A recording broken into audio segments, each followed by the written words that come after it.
আসসালামু আলাইকুম। এখন দেখবেন সংবাদ শিরোনাম।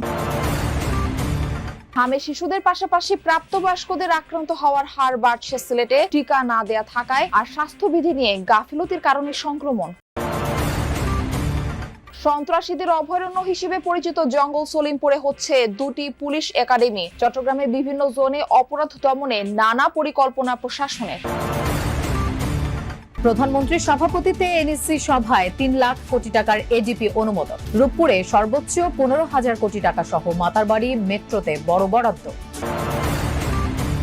ভিসি নিয়োগকে কেন্দ্র করে আজও ডুয়েটে আন্দোলনকারীদের ব্লকেট। চট্টগ্রামে গ্রাফিতি ইস্যুতে এনসিপি ও মেয়র সমর্থকদের মাঝে উত্তেজনা, ১৪৪ ধারা। এতক্ষণ দেখছিলেন সংবাদ শিরোনাম, এবারে দেখবেন বিস্তারিত। সিলেটে উল্লেখযোগ্য হারে হামির উপসর্গ নিয়ে হাসপাতালে ভর্তি হচ্ছেন প্রাপ্তবয়স্ক রোগীরা। হাসপাতালে ভর্তি রোগীর বড় অংশই এখন প্রাপ্তবয়স্ক। চিকিৎসকরা বলছেন এটি অস্বাভাবিক। সবাইকে স্বাস্থ্যবিধি মানার পরামর্শ দিচ্ছেন তারা। ৩৪ বছর বয়সী শাহবীর মিয়া সপ্তাহখানেক আগে আক্রান্ত হন জ্বরে। তারপর থেকেই ডায়রিয়া, বমি ও শরীরে রেশের মতো দেখা দিলে ভর্তি হন শহীদ শামসুদ্দিন আহমদ হাসপাতালে। অ্যান্টিবায়োটিক নিয়ে রেস্ট লইছি প্রায় ৪-৫ দিন, কোনো উন্নতি হয় নাই। তারপরে এমার্জেন্সি ভাবে সিলেট আসছি। তবে শাহবীরই নয়, হাসপাতালে ভর্তিদের মধ্যে প্রাপ্তবয়স্ক রোগীর সংখ্যা প্রতিদিনই বাড়ছে। সবার উপসর্গগুলো একই। যারাই হাসপাতালে ভর্তি হচ্ছেন তাদের বেশিরভাগই নেননি হামের টিকা। জ্বর ছিল, গত সোমবারে জ্বর ছিল, আর গত 2 দিন থেকে রেস্ট বের হয়েছে, আর এটা নিয়ে আর কি ভর্তি হয়েছি। প্রথম অবস্থায় জ্বর আসছিল, জ্বর থেকে আপনার তারপরে মাথা ব্যথা, বমি, তারপরে আপনার পাতলা পায়খানা, আনুষঙ্গিক আরো অনেক সমস্যা। চিকিৎসকরা বলছেন প্রাপ্তবয়স্ক রোগীদের এমন হার অস্বাভাবিক।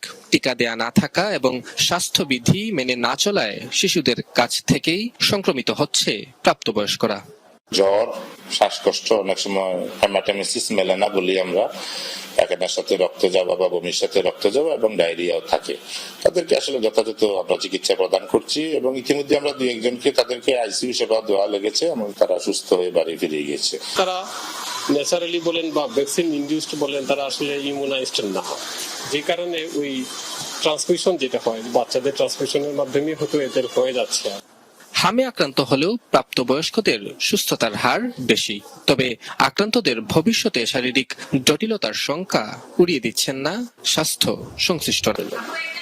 জ্বর থেকে আপনার তারপরে মাথা ব্যথা, বমি, তারপরে আপনার পাতলা পায়খানা, আনুষঙ্গিক আরো অনেক সমস্যা। চিকিৎসকরা বলছেন প্রাপ্তবয়স্ক রোগীদের এমন হার অস্বাভাবিক। টিকা দেয়া না থাকা এবং স্বাস্থ্যবিধি মেনে না চলায় শিশুদের কাছ থেকেই সংক্রমিত হচ্ছে প্রাপ্তবয়স্করা। জ্বর, শ্বাসকষ্ট, অনেক সময় হেমাটেমেসিস মেলে না বলি আমরা, পায়খানার সাথে রক্ত যাওয়া বা বমির সাথে রক্ত যাওয়া এবং ডায়রিয়াও থাকে।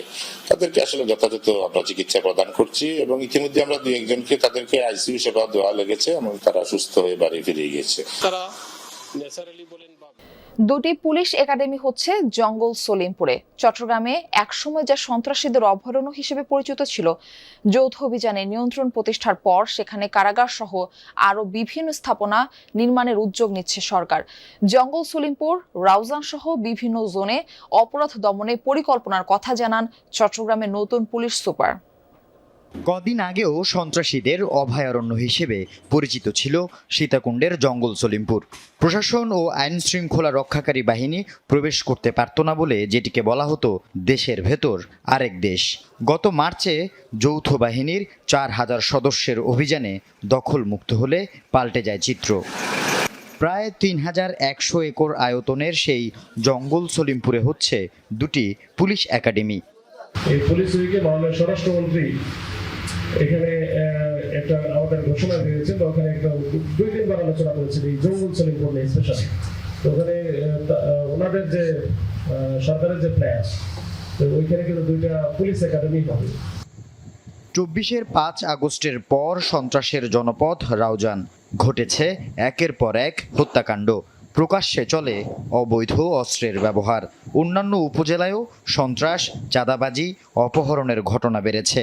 এই অবস্থায় অপরাধ দমনে পরিকল্পনার কথা জানান চট্টগ্রাম জেলার নতুন পুলিশ সুপার। বড় ধরনের এটা কিছু করা, সেটা আমরা চেষ্টা করতেছি।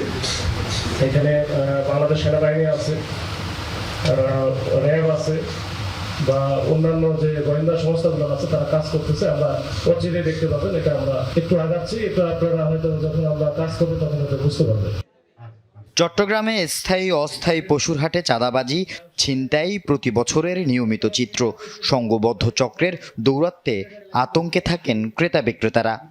গরু যাতায়াতের পথে যেন কোনো জায়গায় মিসিং এর বা ডাকাতি বা ছিনতাই বা মিসিং এর বিষয় যেন না আসে বা মিসিং না হয়, সেটার জন্য আমাদের তৎপরতা অধিক মাত্রায় এটা থাকবে এবং প্রয়োজন হলে আমাদের যা আছে আমাদের পুলিশ লাইন থেকে অতিরিক্ত পুলিশ এবং বাইরে থেকে প্রয়োজন হলে আমরা নিয়ে আসবো। নিয়ে এসে 24-এর 5 আগস্টের পর সন্ত্রাসের জনপদ রাউজান। ঘটেছে একের পর এক হত্যাকাণ্ড। প্রকাশ্যে চলে অবৈধ অস্ত্রের ব্যবহার। অন্যান্য উপজেলায়ও সন্ত্রাস, চাঁদাবাজি, অপহরণের ঘটনা বেড়েছে। এই অবস্থায় অপরাধ দমনে পরিকল্পনার কথা জানান চট্টগ্রাম জেলার নতুন পুলিশ সুপার। বড় ধরনের এটা কিছু করা, সেটা আমরা চেষ্টা করতেছি। এখানে বাংলাদেশ সেনাবাহিনী আছে, র্যাব আছে বা অন্যান্য যে গোয়েন্দা সংস্থাগুলো আছে তারা কাজ করতেছে। আমরা অচিরে দেখতে পাবেন, এটা আমরা একটু আগাচ্ছি, এটা আপনারা হয়তো যখন আমরা কাজ করব। আগামী অর্থ বছরের জন্য 3 লাখ কোটি টাকার বার্ষিক উন্নয়ন কর্মসূচি এডিপি অনুমোদন দিয়েছে জাতীয় অর্থনৈতিক পরিষদ এনএসসি সভা। এনএসসি মিলনায়তনে অনুষ্ঠিত এই সভায় সভাপতিত্ব করেন প্রধানমন্ত্রী তারেক রহমান। সভা শেষে অর্থমন্ত্রী আমির খসরু মাহমুদ চৌধুরী জানান, আগামী বাজেটে অর্থনীতির নতুন দৃষ্টিভঙ্গির প্রতিফলন ঘটবে। সরকার গঠনের পর এই প্রথম আগারগাঁওয়ের পরিকল্পনা মন্ত্রণালয়ে গেলেন প্রধানমন্ত্রী। সভায় আগামী অর্থ বছরের জন্য স্বায়ত্তশাসিত সংস্থা ও কর্পোরেশনের নিজস্ব অর্থায়ন মিলিয়ে মোট ব্যয় প্রস্তাব 3,08,924 কোটি টাকা। এক্ষেত্রে রূপপুর পারমাণবিক বিদ্যুৎ প্রকল্প সর্বোচ্চ 15,500 কোটি টাকা বরাদ্দ পাচ্ছে। এমআরটি লাইন 5 প্রকল্পে দ্বিতীয় সর্বোচ্চ 7,350 কোটি এবং মাতারবাড়ি প্রকল্পে তৃতীয় সর্বোচ্চ 4,838 কোটি টাকা বরাদ্দ অনুমোদন করা হয়। খাবারের ক্ষেত্রে একেবারেই অনিয়ম যেটা বলে চূড়ান্ত পর্যায়ে চলে গেছে। আপনি যে স্কুলে আছেন সেখানে কেমন খাবার দেয়া হচ্ছে শিশুদের? লোপা, যে প্রতিবেদন আমরা দর্শকদের, যমুনা টেলিভিশন দর্শকদের দেখিয়েছি, আলামিন ভাই অহনের সাথে আমিও ছিলাম এবং আমরা শুরু করেছিলাম এই স্কুল ফিডিং দিয়ে মূলত শুরু করেছিলাম থুপসারা সরকারি প্রাথমিক বিদ্যালয়।